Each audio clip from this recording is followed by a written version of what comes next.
मोदी जी कर ले, मोदी जी भी आ रहे हैं, राजनाथ सिंह भी आ रहे हैं। आज आपको खुला निमंत्रण है और ये जगह समय तारीख आप तय कर ले, लेकिन इनके चुनावी इलेक्शन मैनिफेस्टो में राजेश ये बातें हैं ही नहीं। इससे इनकी नीयत और इनका असली चेहरा लोगों के सामने आया। अब देखिए, कोई कहता है 200 यूनिट दूंगा, कोई कहता है 500 यूनिट दूंगा, कोई कहता है मैं कुछ नहीं दूंगा। भारतीय जनता पार्टी तो कुछ भी देने को तैयार नहीं है। ये पॉलिटिकल पार्टीज इंतजार ही नहीं कर पाई। ये तो सारी ताकत तो एलजी और चीफ सेक्रेटरी के पास है कि सुनील डिंपल आपको भी सुप्रीम कोर्ट में खड़ा करेगा, जिसकी भी 8 अक्टूबर के बाद सरकार बनेगी। सटीक खबरों का सीधा असर। आप देख रहे हैं एनसीआर समाचार। आप देख रहे हैं एनसीआर समाचार। मैं हूं राजेश कुमार जम्मू से। आज हम पहुंचे हैं जम्मू कश्मीर स्टेट हुड के अध्यक्ष श्री डिंपल जी के पास।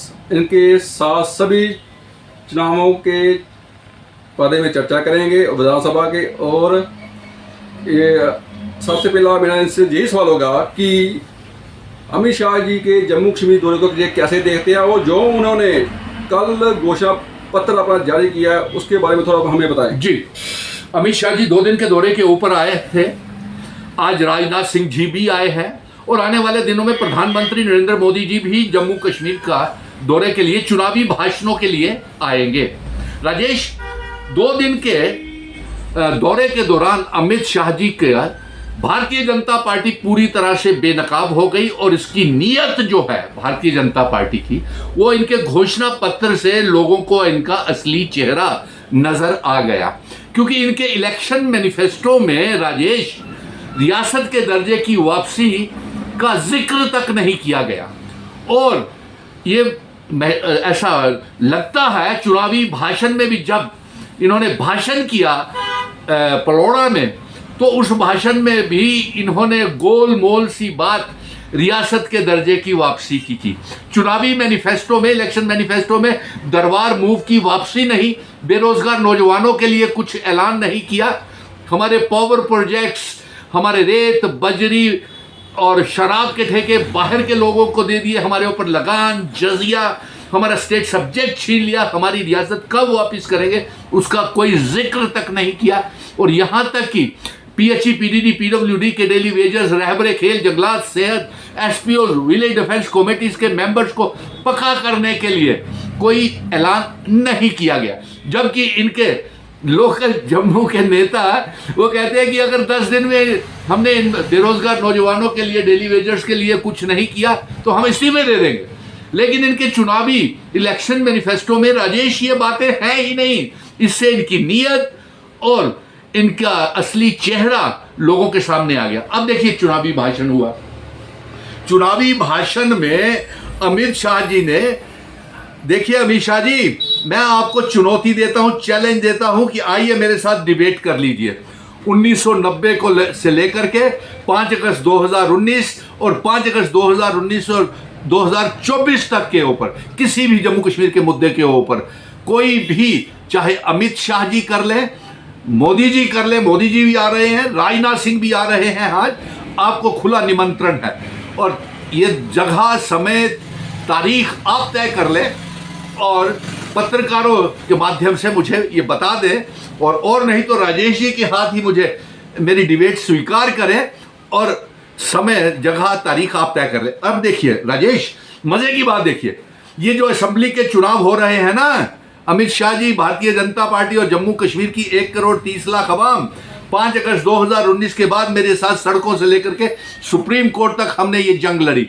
और उसके बाद सुप्रीम कोर्ट ने हमें ये कहा कि रियासत का दर्जा इनको वापस किया जाए, जम्मू कश्मीर को वहाँ से रियासत के दर्जे की जंग जीत के आए। और जो 30 सितंबर जो आप कह रहे हैं कि सियासी माहौल गरमाया हुआ है, ये जीत भी मिशन स्टेटहुड की है, जो 30 सितंबर से पहले जम्मू कश्मीर में चुनाव हो रहे हैं। और आज देखिए, ये गोलमोल बातें करते हैं। इनका ये कहना है, मोदी जी का, अमित शाह का, कि ये अगर कांग्रेस ने या किसी भी पार्टी ने चुनावी मैनिफेस्टो में रियासत के दर्जे की वापसी लिखा हुआ है, उसमें मैनिफेस्टो में कि रियासत के दर्जे की वापस के लिए हम जंग लड़ेंगे, तो क्या जंग लड़ेंगे आप? एक मिनट, क्या जंग लड़ेंगे? जंग तो जम्मू कश्मीर के 1,30,00,000 अवाम मेरे साथ सुप्रीम कोर्ट से ये जंग जीत करके आया कि रियासत का दर्जा वापस करो। अब बीजेपी क्या कहती है, अमित शाह जी क्या कहते हैं? अमित शाह जी अपनी पलोड़ा की रैली में बोलते हैं कि ये कांग्रेस और नेशनल कॉन्फ्रेंस कैसे देगी रियासत, रियासत तो केंद्र सरकार देगी और केंद्र में तो मोदी जी हैं, और अगर मोदी जी चाहेंगे तो रियासत देंगे। अरे साहब, मोदी जी को ये बता दें हम कि 8 अक्टूबर के बाद मिशन स्टेटहुड का अध्यक्ष होने के नाते सुनील डिम्पल आपको फिर से सुप्रीम कोर्ट में खड़ा करेगा और अपने रियासत के दर्जे की जंग को जीतेगा। मोदी जी रोक करके तो देखें। इसका मतलब यह हुआ कि ना तो आपके चुनावी मैनिफेस्टो में रियासत वापस करना है और ना ही आपने अभी तक रियासत वापस की है। और मैं उन पार्टियों को भी कह दूं कि जो गुमराह कर रहे हैं रियासत के दर्जे की वापसी के लिए जंग लड़ेंगे, तो मैं उनको भी कह दूं, और जो दावे बना कर रहे हैं कि सरकारें हमारी बनेगी, मैं उनको भी कह देता हूं कि सुनील डिम्पल आपको भी सुप्रीम कोर्ट में खड़ा करेगा, जिसकी भी 8 अक्टूबर के बाद सरकार बनेगी। क्योंकि अब मैं भूख हड़ताल भी करनी पड़ी तो मैं वो भी शुरू करूंगा, और आप सबको कांग्रेस, नेशनल कॉन्फ्रेंस, पीडीपी, ये तो मुझे सुप्रीम कोर्ट में कहीं नजर नहीं आए। सुप्रीम कोर्ट में तो सुनील डिम्पल अकेला ही जम्मू कश्मीर का बेटा जंग जीत के ले आया, चुनावों को लेकर के और रियासत के दर्जे को लेकर के। अब ये सारा चेहरा जो है, अब मोदी जी को भी मैं, और जो कहते हैं आज ये दावे कर रही हैं पार्टियां, गठबंधन करके बैठी हुई हैं आपस में, तो मैं उनको भी कह दूं कि केक वॉक इतनी आसानी से तो आपको भी असेंबली में बैठने नहीं दूंगा, नंबर 1। नंबर 2, आपको भी तमाम पार्टियों को मैं सुप्रीम कोर्ट में लेके जाऊंगा और भारतीय जनता पार्टी को भी सुप्रीम कोर्ट में लेके जाऊंगा कि जनाब चीफ जस्टिस साहब, ये हमारी रियासत वापस नहीं कर रहे हैं। और दूसरा एक और आपको मैं बता दूं, क्या आपने सवाल किया कि अमित शाह जी आए हैं, ठीक है? जी, मैं ये सवाल था कि अमित शाह जी का जम्मू का दौरा आप कैसे देखते हैं? हाँ, तो उसका तो व्याख्यान मैंने कर दिया। जी जी जी। अब राजनाथ सिंह जी आज आए हैं, और मैं हकीकत बताऊं कि आपने कहा कि प्रधानमंत्री जी भी 14 सितंबर को जम्मू आ रहे हैं, आने वाले हैं जी 14 सितंबर। तो हमें तो कोई उम्मीद नहीं है। पिछले 10 सालों में अब ये कहते हैं कि हम ये करेंगे वो करेंगे, तो पिछले 10 सालों में चुनावी मैनिफेस्टो की क्या जरूरत, लागू क्यों नहीं किया भारतीय जनता पार्टी ने जो करना था? और अमित शाह जी ने और प्रधानमंत्री जी कौन से वादे पूरे किए बताइए? आपको मैं ये कहता हूं कि आप आइए डिबेट कर लीजिए, प्रधानमंत्री भी कर लें और होम मिनिस्टर भी कर लें, मेरा निमंत्रण स्वीकार करें। आप तो 3 परिवारों को निमंत्रण देते हैं, वो ईडी और इनकम टैक्स के डर से शायद डर जाते हैं, इसलिए आपसे डिबेट नहीं करते हैं। लेकिन जम्मू दा डोगरा बेटा तो तैयार है डिबेट करने वास्ते, तो स्वीकार तो करो निमंत्रण मेरा। और दूसरी बात, मैं आपसे ये कह दूं कि अभी बहुत बड़ी जंग में लड़ने वाला हूं। आज भी हजारों ट्रांसपोर्टर्स मेरे साथ थे। इनके मैनिफेस्टो में ना दरबार मूव को शुरू करना है, ना रियासत के दर्जे की वापसी है, ना डेली वेजर और बेरोजगार नौजवानों को पक्का करना है, और यहां तक कि ये स्टेट सब्जेक्ट भी हमारा वापस नहीं करना चाहते हैं। हमारी जमीनें हमारी नौकरियों की हिफाजत के लिए, लेकिन गठबंधन करके बैठी हुई है पार्टी एक दूसरे के साथ। और मैं ये भी पूछता हूं तमाम पार्टी से, इतनी क्या जल्दी थी? अब आपको एक बात बताऊं राजेश, मुझे तमाम पॉलिटिकल पार्टीज की, बहुत सी पॉलिटिकल पार्टीज की आज भी स्टैंडिंग, बताइए आज भी स्टैंडिंग ऑफर है कि आप हमारे मैंडेट टिकट के ऊपर चुनाव लड़ें। क्योंकि मैंने कांग्रेस, नेशनल कॉन्फ्रेंस, पीडीपी आपस में ये लड़ पड़ी, एक दूसरे से दूर भाग गई, लेकिन इकट्ठा तो मैंने किया था। मेरे पास तमाम पार्टियों की ऑफर थी कि मुझे असेंबली के चुनावों के लिए टिकट देने के लिए तैयार बैठे हुए। लेकिन मैं, जब तक मेरी मांग ये थी सुप्रीम कोर्ट से कि रियासत का दर्जा हमें मिले और उसके तहत चुनाव करवाए जाए, ये पॉलिटिकल पार्टीज इंतजार ही नहीं कर पाई। ये तो सारी ताकत तो एलजी और चीफ सेक्रेटरी के पास है, और मैं उस स्कूल के बच्चे की तरह नहीं असेंबली में काम कर सकता कि जैसे स्कूल में घंटी बजाई जाती है और सारे बच्चे एक लाइन में लग जाते हैं, और यहाँ पे सारे एमएलए को एलजी और चीफ सेक्रेटरी के सामने लाइन में लगना पड़ेगा, और यहाँ तक कि मिनिस्टर्स को भी लाइन में लगना पड़ेगा। और मैं तो वोटर्स की, अवाम की तौहीन नहीं कर सकता हूं। इसलिए मैंने उनकी इज्जत रखने के लिए मैंने ये फैसला लिया।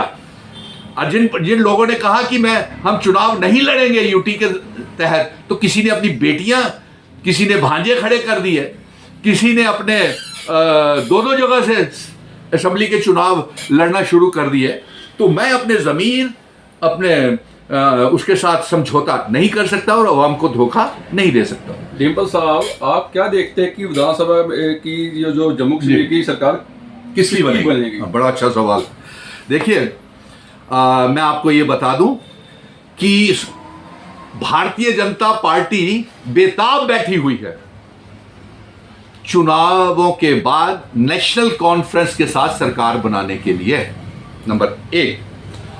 नंबर 2 मैं आपको बता दूं, ये जो भारतीय जनता पार्टी के ही कार्यकर्ताओं और नेताओं के अंदर से, ये सूत्रों के हवाले से ये खबर है कि समझौता नेशनल कॉन्फ्रेंस और भारतीय जनता पार्टी के बीच हो चुका है, क्योंकि कांग्रेस जम्मू में बहुत कमजोर है और नेशनल कॉन्फ्रेंस की जम्मू में कैडर ही नहीं है। नंबर 2, ऐसा लगता है कि नेशनल कॉन्फ्रेंस और भारतीय जनता पार्टी की सरकार जम्मू कश्मीर में 8 अक्टूबर के बाद बनने जा रही है। जो आप कैसे इतना अपने यकीन के साथ कैसे कह सकते हो? देखिए, आप बड़े कॉन्फिडेंस के साथ ये कह रहे हो कि एनसी और बीजेपी की सरकार जम्मू कश्मीर में बने, बहुत कॉन्फिडेंस के साथ कह रहे हो आप। इसमें आपको क्या ऐसा फील हो रहा है, क्यों महसूस हो रहा है आपको? ये देखिए, ये भारतीय जनता पार्टी के अंदर से खबरें आ रही हैं और तमाम पार्टी के अंदर से खबरें आ रही हैं। अब मुझे बताइए, एक तो हंग असेंबली बनेगी, बहुमत किसी को मिलेगा नहीं। ये जो गठबंधन तो लोगों के साथ होना चाहिए, सरकार तो लोगों ने बनानी है। अपने अपने तौर के ऊपर चुनाव लड़ने चाहिए थे। गठबंधन तो अवाम, नौजवानों के साथ होना चाहिए थे जिन्होंने सरकार और वोटर है। लेकिन ये गठबंधन कुर्सी के लालच में खुद ही करके बैठे हुए। कांग्रेस और एनसी ने आपस में गठबंधन किया, इसके बारे में कुछ आपको जानकारी वही बता दीजिए हमें। जी नहीं, बड़ी अच्छी बात है, उन्होंने गठबंधन किया है तो मुबारक है। हमारी शुभकामनाएं उनके साथ हैं और देखना चाहते हैं कि ये गठबंधन कामयाब हो, सरकार बनाए और अच्छी सरकार बनाए। लेकिन अफसोस इस बात का होगा कि जो भी मुख्यमंत्री बनेगा या मिनिस्टर या एमएलए बनेगा, उसको सलामी जा करके और एलजी के बटन दबाने के ऊपर, घंटी बजाने के ऊपर चाय का कप और दौड़ दौड़ के पानी का गिलास भी उनको पिलाना। आपके कहने का मतलब ये है कि सारी पावरें जो हैं एलजी और एलजी को दी गई है। ये साजिश है ना, षड्यंत्र के तहत। ये साजिश किसने? ये भारतीय जनता पार्टी ने साजिश की हुई है, सारी ताकतें उनको दे दी हुई है। इसीलिए तो सुनील डिंपल जम्मू कश्मीर का बेटा चुनाव नहीं लड़ा था और एक डोगरा रियासत इल्हाक दी शर्तां, इंस्ट्रूमेंट ऑफ असेशन, जिन्हें शर्तें ऊपर इल्हाक मेरे बुजुर्ग भारत करने के जम्मू कश्मीर, लद्दाख, पीओके, गिलगित बल्टिस्तान दा करिए के दिन और रियासत और विरासत मैं वापस लिया गया और इंडिया लेखा जोड़ा है करा देन गठबंधन और कुर्सियों के पीछे, उसके हक में मैं नहीं हूँ। डिंपल साहब, क्या आप भी चुनाव के मैदान में आ रहे हो? नहीं, मैंने जवाब दे दिया राजेश भाई कि मैं क्यों चुनाव नहीं लड़ रहा। मैं मिशन स्टेटहुड का अध्यक्ष होने के नाते मैं इसलिए चुनाव नहीं लड़ रहा हूं कि रियासत के दर्जे के तहत हम चुनाव चाहते हैं। हम चाहते हैं कि हमारे चीफ मिनिस्टर, हमारे मिनिस्टर्स, हमारे एलजी के पास तमाम जो ताकतें एलजी को दी हुई है, वो ताकतें एमएलएस, मिनिस्टर्स, चीफ मिनिस्टर के पास हो, वोटर्स के पास हो, असेंबली के पास हो, ना कि चीफ सेक्रेटरी के पास। ये मिनिस्टर और ये चीफ मिनिस्टर ना तो 26 जनवरी को ना 15 अगस्त को तिरंगा भी नहीं लहरा पाएंगे। इनको तो हुक्मरानी करनी पड़ेगी। ये तो एक असेंबली में जा करके इनको सिर्फ झाड़ू लगाने से की ताकत है। ये तो एक मामूली से क्लास 4 की ट्रांसफर भी नहीं कर पाएंगे। ये क्लास 4 तो क्या, एक कांस्टेबल को रिक्रूट भी नहीं करवा पाएंगे, एक एसपीओ की भर्ती नहीं करवा पाएंगे। अब जितनी पार्टियां ने अपना घोषणा पत्र जारी किया है, उसमें नौकरियों का कोई जिक्र है, कोई स्मार्ट मीटर का जिक्र है, कोई पानी का जो मेन समस्या को जो जनता को होती है उसमें वाले कोई जिक्र है उसमें कोई? मैं बताता हूं।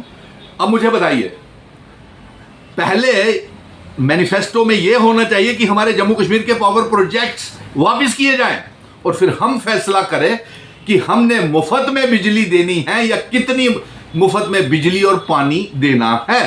ये अवाम फैसला करती, लेकिन ये खुद से ही कोई कहता है 200 यूनिट दूंगा, कोई कहता है 500 यूनिट दूंगा, कोई कहता है मैं कुछ नहीं दूंगा। भारतीय जनता पार्टी तो कुछ भी देने को तैयार नहीं है, तो उसको क्या करेंगे? सबसे पहली मैनिफेस्टो में जो राजेश वो बात होनी चाहिए थी, वो अपने पावर प्रोजेक्ट्स वापस लेने की होनी चाहिए थी। दूसरा, ये जो स्मार्ट मीटर और प्रीपेड रिचार्जिंग वाला मीटर को उखाड़ करके तभी में फेंकने वाली बात होनी चाहिए। नंबर 3, ये बात होनी चाहिए थी कि सबसे पहले आते ही 10 दिन के अंदर अंदर दरबार मूव शुरू किया जाएगा। कोई बात नहीं, भारतीय जनता पार्टी ने अपने मैनिफेस्टो में कोई बात नहीं रखी है दरबार मूव की। अब मेरी जंग को देख करके, क्योंकि सुनील डिंपल हर मुद्दे के ऊपर जंग लड़ा है, चाहे वो बेरोजगार नौजवान हो, दरबार मूव हो, शराब की खुली दुकानें हो, रेत बजरी के जो ठेके, स्मार्ट सिटी के जो ठेके इन्होंने बाहर दे दिए, जो स्मार्ट मीटर रिचार्जिंग वाले मीटर्स जो लगाए हैं, जो पीएचई पीडीडी पीडब्ल्यूडी के डेली वेजर, रहबरे, खेल, जंगलात, सेहत, SPO, national youth corps, NRO, national youth corps, SRO 43 के बच्चों को और होमगार्ड्स, आंगनवाड़ी को पक्का करने के लिए जो जंग मैंने लड़ी है, वो चंद एक बातें कुछ पार्टियों ने उसको नकल करके वो अपने मैनिफेस्टो में रख ली है। लेकिन आज तक पिछले 10 सालों में, और खासतौर पे 5 अगस्त 2019 के बाद, मैंने किसी भी पार्टी को जम्मू कश्मीर की आवाम, नौजवानों के लिए लड़ते हुए नहीं देखा है। और चुनावी मैनिफेस्टो में क्या है, तो कुछ भी डाल लीजिए आप, ये सारे के सारे चुनावी मैनिफेस्टो सारे खोखले हैं, ये पूरे, और पावर्स ही नहीं है तो करेंगे क्या? इसलिए तभी तो मैं कह रहा हूं कि मैं सारी पार्टियों को, किसी को नहीं छोड़ूंगा, जिसकी भी सरकार होगी उसको भी, और साथ में भारतीय जनता पार्टी की केंद्र की सरकार को भी फिर से सुप्रीम कोर्ट में इनको कटहरे में खड़ा करूंगा। रियासत के दर्जे की वापसी और जिन शर्तों के ऊपर stand still agreement, instrument of accession की लागू करवाने के लिए सबको सुप्रीम कोर्ट में फिर लेकर के जाऊंगा। धन्यवाद। श्री डिंपल जी, आज मैं सर्वे पे गया था जम्मू नॉर्थ में, वहाँ की जनता से मैंने सवाल किए। जनता बहुत परेशान है स्मार्ट मीटर को लेकर, पानी को लेकर, सड़कों को लेकर। उनका कहना है कि जो पीछे सरकारें रह चुकी हैं उन्होंने हमारा कोई काम नहीं किया, वो अमीरों के लिए है, गरीबों के लिए नहीं है। तो जो उन्होंने मुझसे एक बात और कही कि हमारे घर के बाद उन्होंने स्मार्ट नंबर प्लेट लगा दी है। हाँ। उसके बारे में थोड़ी जानकारी दीजिए ना। तैयार रहिए, वो भी लगाना, और जजिया लगने वाला है। पहले तो टोल टैक्सीज, टोल प्लाजा लगा दिए, सारा ट्रांसपोर्टर हमारा ठप हो गया। अब जल्द ही आपको ये भी तोहफा मिल जाएगा, जो भी सरकार आएगी, जो आपके घरों के बाहर जो नंबर प्लेटें लगी हुई है राजेश, वो प्रॉपर्टी टैक्स के लिए लगी हुई है। वो ये मत सोचिए कि आपको फ्री में, और इन्होंने सारी तैयारी करके रखी हुई है। पानी के मीटर भी भारतीय जनता पार्टी लगाएगी, आने वाली सरकार भी लगाएगी, और आपको बिजली के किराए भी बढ़ाएगी। लेकिन जब तक जम्मू दा बेटा सुनील डिंपल है, ये तमाम जन विरोधी, अवाम विरोधी, गरीब विरोधी, नौजवान विरोधी जिन्नियां भी इंदी साजिशां, उन्हें सारे गिया अस नाकाम कर गए। जय हिंद, जय भारत। आप देखते रहिए एनसीआर समाचार, आगे का अपडेट हम आपको देते रहेंगे। मैं हूँ राजेश कुमार, धन्यवाद।